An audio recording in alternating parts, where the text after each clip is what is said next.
నమస్తేనండి. నేను కేదార్‌నాథ్‌కి వచ్చానండి. స్వామివారిని చాలా దగ్గరగా మన స్పర్శ దర్శనంతోనే దర్శించుకున్నాను. చాలా సంతోషంగా ఉందండి.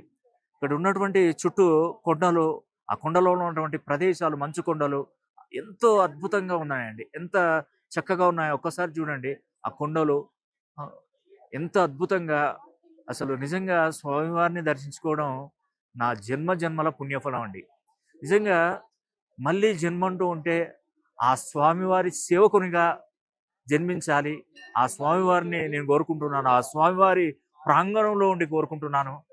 ఇది అక్షరాల నిజమండి. నేను నా దగ్గరికి ఇప్పటివరకు ఎవరైతే కరెక్షన్స్ చేసుకున్నారో, ఆ స్వామివారు వాళ్ళకి ఖచ్చితంగా మేలు జరగాలి. నేను ఆ స్వామివారిని కోరుకున్నది కూడా అదే. వాళ్ళకి మంచి చేయండి. వాళ్ళ పిల్లల, వాళ్ళ కుటుంబాలకు మంచి చేయండి అని ఆ స్వామివారిని నేను కోరుకున్నానండి. ఆ యొక్క పరమశివుడు తప్పకుండా అనుగ్రహం అయితే తప్పకుండా కురిపిస్తాడు.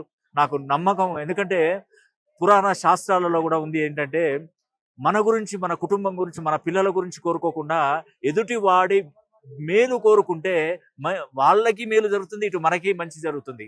కాబట్టి ఎక్కడికెళ్ళినా మీ కుటుంబ సభ్యుల గురించి మీరు కోరుకోకండి. భగవంతుడికి తెలియదా? మీ కుటుంబాన్ని రక్షించాలని. మీకు స్వార్థ బుద్ధి లేకుండా ఆ స్వామివారిని కోరుకోండి. ఖచ్చితంగా మీకు మేలు జరుగుతుందని కూడా ఈ వీడియో ద్వారా